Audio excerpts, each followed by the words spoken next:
Hello, this is Dustin with Home Mender, and today I'm going to show you all about skim coating. Yes, you can make your walls look better. It's not hard, it's not a science. You just need to see how to do it, and you can do it for yourself. In 5 minutes, you're going to be a pro. I've got a room here with multiple different textures and levels and layers, and there's a great variety of wall gouges and such that you can learn how to repair walls. I'm going to show you how. Let's get to it.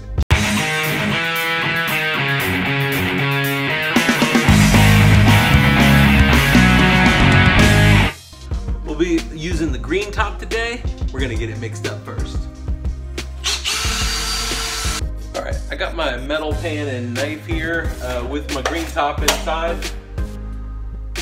Now basically the idea of skim coating is anything that's protruding from the surface of the wall, hammer it in, break it, whatever, and get it behind so you can fill the hole.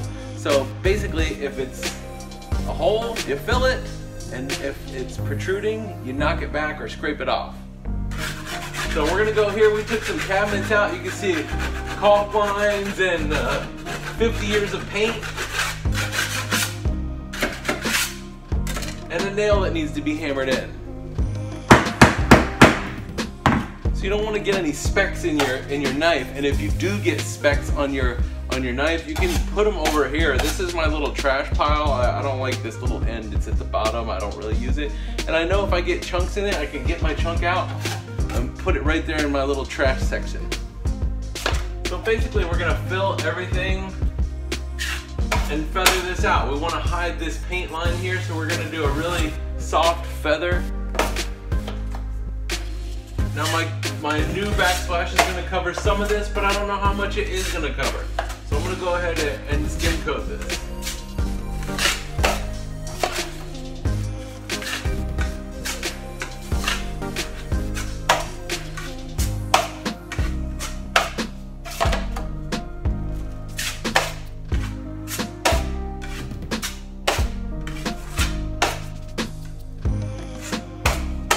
You also got to know when to leave it alone. I mean, get it the best you can do and then leave it. You keep going through it, it's just costing you time, and you're really not going to get it any better.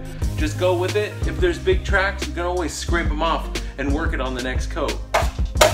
Now this is a second coat of an ugly wall. You can see it's hidden pretty well, but my second coat is now going to feather out a little farther and kind of blend it a little better than the first coat.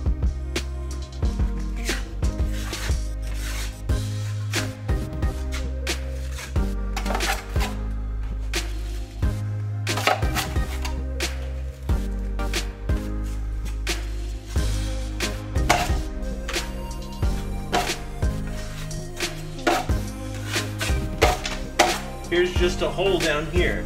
Now, when you fill holes, what you want to do is push all of it in there, push the mud all in there, use the wall-to-wall pressed firmly on both sides of the hole, and you leave only what's inside the hole. Now, I know all this is getting covered with new backsplash, so I'm not going to worry about that too much, but I do have a paint gouge here. I'm going to scrape it off. Do a light skim over it just to fill in the paint. Take everything else off. I also ordered 5-inch backsplash instead of 4 to come up 1 inch taller than my existing paint line. Now here we have a crazy thick paint line. It looks like there's a good 1/8 of an inch difference from this wall to this wall. The idea is we need to feather it out at least the distance of the knife or more so we can hide this ridiculous 1/8 of an inch difference. So first things first, you scrape everything off.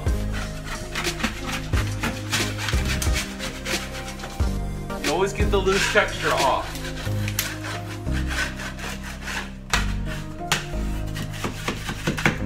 Now this one here is just a light paint difference. You can barely feel anything. So I'm gonna need just a really light coat. I'm just taking a little bit and I'm gonna put it on and I'm gonna take it all back off.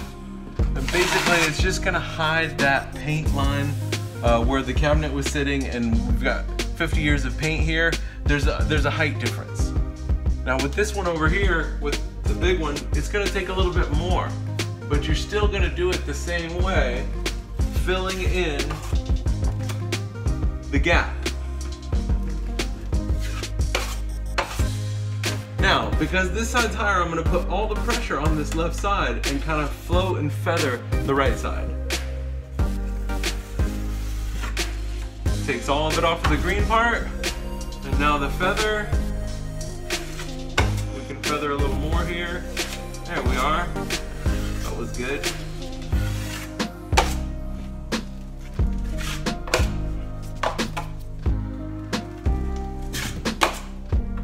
We're gonna go all one direction. If you do get to a place where you can go ahead and go horizontal this way, but you float it out here, and then kind of float it into itself. Okay, I've got countertop going here, so I don't need to worry about any of that. What if it's a corner? Well, unless you have one of those fancy corner tools, you're gonna have to do one at a time. That's what this fancy pan is for. Basically, if you can put you some mud right there on your pan, get it up on just the side, then you can lay it into the corner and run a nice tight, that wasn't very nice and tight, but do another one. Run it into the corner and feather it out. Just like that. However, we need to let this dry in order to do the other corner. It's green top, we're not gonna have time for that today, but you get the idea. If there's any tracks in this one, you can scrape it and then remud your other corner. So I'm pressing this left side tight to the wall, and this side's kind of floating the corner to create, I don't even know how to describe it. I don't know, it's like a feather. Giant gouge. When you do it like that, the only thing that's left inside the gouge is the mud.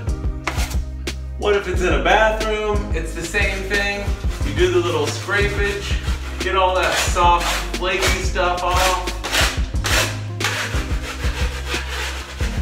There we go. Use your side of your pan trick and lay it right into the corner.